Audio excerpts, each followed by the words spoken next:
Top Talk Television. Thanks for tuning in. We appreciate everyone stopping by.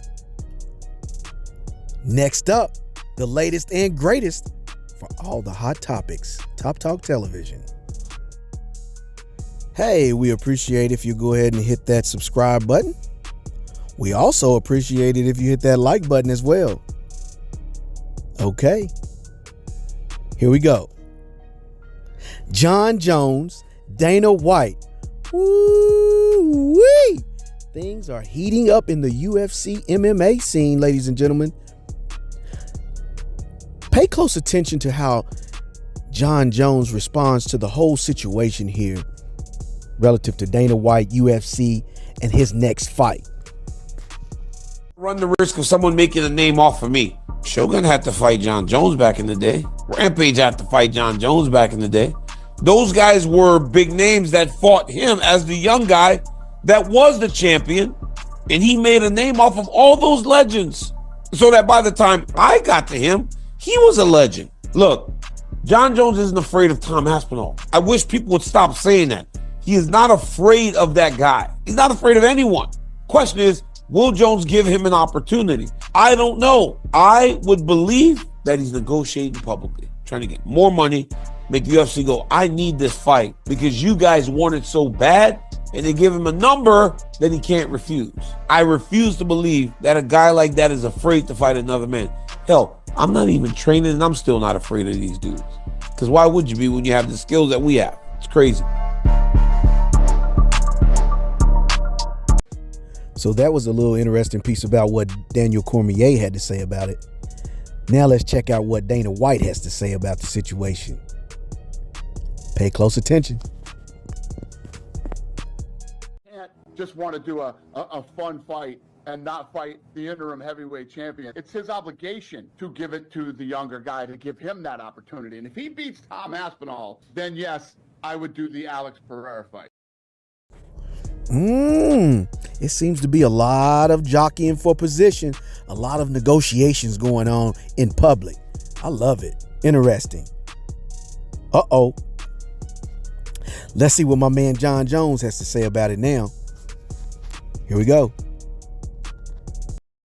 You know, you said if the Tom fight, you want to be well compensated. Dana said his quote was, he will be, but he knows you're going to disappear. He probably won't hear from you. We won't hear from you. And then when you want to talk, you'll quote emerge and talk with, Dana and Hunter. So I guess, what is your plan moving forward for the next few weeks? I'm not really worried about the Tom fight. I'm really worried about the Pereira fight. That's what I want to do.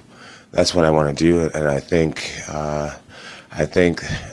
if the UFC wants to have me back, then I think that's the fight they'll make. I've been really clear about my intentions. That's what I want. And I mean, I just feel like anybody would understand at this point. Like, I'll retire the heavyweight belt if I have to. It's like, dude, give the guy what he wants at the end of the day, And I'm not talking to Dana directly. I feel like I'm at a place now where, I want to take what I find to be super fights. I don't want to fight dangerous up-and-comers anymore. I want to fight dangerous, established champions. So Tom can have the heavyweight championship. I don't really care about it.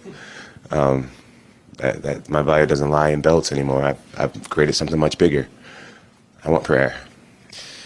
Dana was in here and he said that he would really like not to make the Pereira fight, but if you and Alex did hound him, he would consider it. But he said that realistically, that's not a fight he wants to see because he thinks your skills with the wrestling and the size would sort of outweigh what Pereira has to offer. I'm curious what you think about Dana's take on that.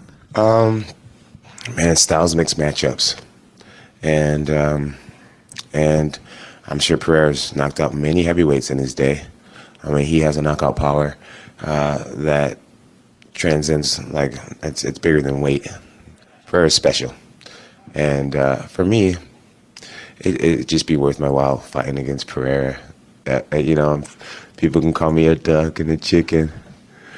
I'm gonna go home and cash a massive check, and so the duck and chicken thing is kind of funny. Yeah, that's kind of what I want, and if it doesn't line up, then professing my love for Jesus in front of everybody tonight, and telling the world how proud I am to be an American champion, and fighting in front of my president, man, if that was my last fight ever, then I'm cool with that. That was the way to do it. I did the Donald Trump. That was the way to do it, man. So I think one of the really good things about negotiating is being willing to walk away from a deal. And that's the deal that I want. And if that's not what the fans want, then I guess I'll say sayonara. Hey, go ahead and subscribe. Let's hit that like button. And there you have it. Top Talk Television. Bringing another one to you. Latest and greatest. I'll see you next time. Thanks for tuning in.